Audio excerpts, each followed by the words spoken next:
الصلاة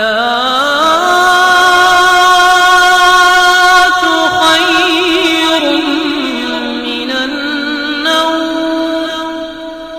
مجھے مرید فرما لیں. غوث اعظم نے کہا ٹھیک ہے، لیکن آنے والے نے کہا حضرت میری دو شرطیں ہیں. غوث اعظم نے کہا وہ کیا؟ اس نے کہا پہلی شرط تو یہ ہے کہ میں نماز نہیں پڑھتا ہوں، وہ نہیں پڑھوں گا. دوسری شرط یہ ہے کہ چوری کرتا ہوں، چوری کرنا بھی نہیں چھوڑوں گا. غوث اعظم فرماتے ہیں اور تم مجھ سے مرید ہونا چاہتا ہے؟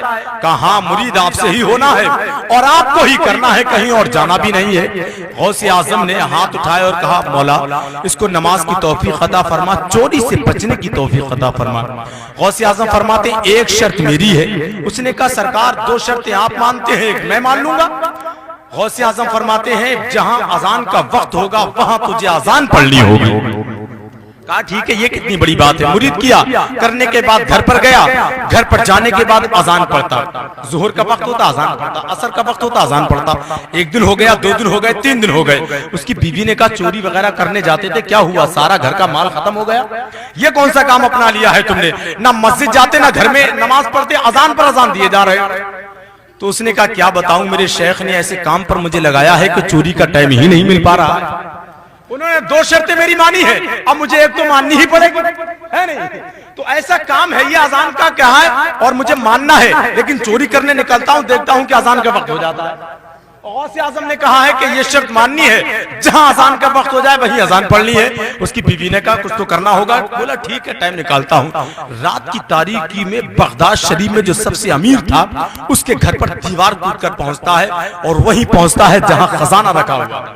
خزانہ بھرتا ہے، اپنے تھیلے میں چلنے والا ہی ہوتا ہے کہ دیکھتا ہے فجر کی اذان کا وقت ہو جاتا ہے. اس نے کہا غوث اعظم نے کہا تھا جہاں اذان کا وقت ہو جائے. اب مجھے تو شرط ماننی ہے، دونوں نے مانی ہے میری. وہیں پر سامان رکھا، اسی گھر پر اذان پڑھنا شروع کر دی. سبحان اللہ بول دیں.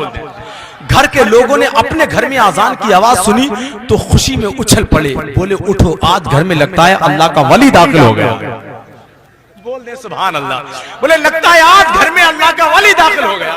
پورے گھر کے بیوی بچے جوان بچوں کو سب کو اٹھا دیا.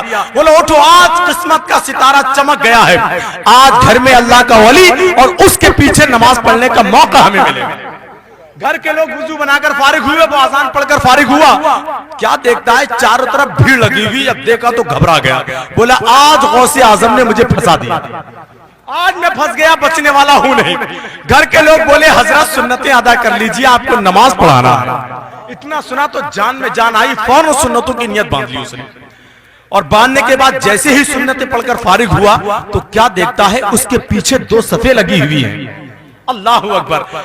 اس نے کہا کیا معاملہ؟ گھر کے لوگ بولے حضرت نماز آپ کو پڑھانی ہے. سبحان اللہ بول. بولے نماز آپ کو پڑھانی ہے. اس نے کہا زندگی میں کبھی میں نے اپنی خود کی تو نماز پڑھی نہیں، آج پڑھا کیسے دوں گا؟ کیا کہہ رہے ہو؟ میں چور ہوں، چوری کرنے آیا ہوں. تو دیکھو مال رکھا ہوا ہے، تمہارے گھر سے میں نے چرایا ہے. گھر کے لوگ بولے نہیں آپ تو اللہ کے ولی ہیں. سبحان. اور جیسے ہی اس نے سنا ہے کہ یہ گھر کے لوگ مجھے اللہ کا ولی کہہ رہے ہیں تو وہ اور اچھل گیا. بولے کیا اللہ کا ولی کہہ رہے ہو؟ مجھے پوری زندگی چوری کرتے ہوئے ہو گئی، یہ تو میرے شیخ نے آج مجھے پھنسا دیا. گھر کے لوگ کہہ رہے ہیں نہیں حضرت نماز آپ کو ہی پڑھانا ہے. وہ کہہ رہا ہے میں چور ہوں. گھر کے لوگ کہہ رہے ہیں نماز آپ کو ہی پڑھانا ہے، آپ تو اللہ کے ولی ہیں. اور ادھر غوث اعظم اپنے حجرے میں مسکرا رہے ہیں اور کہہ رہے ہیں ایک وعدہ کیا تھا آج پھنس گیا ہے، مجھ سے ایک وعدہ کیا تھا آج پھنس گیا ہے، مرتا کیا نہیں کرتا. گھر کے لوگوں نے کہا حضرت نماز کا وقت نکل جائے گا، جلدی نماز پڑھائیے. کہا نہیں مانتے ہو تو نیت باندھ لو. نیت جب صفیں لگائیں، نیت باندھی، نماز پڑھا کر فارغ ہوا تو کیا دیکھتا ہے دعا مانگ کر جیسے ہی فارغ ہوتا ہے کیا دیکھتا ہے کہ پورا گھر کوئی ہاتھ چوم رہا ہے، کوئی پیر چوم رہا ہے.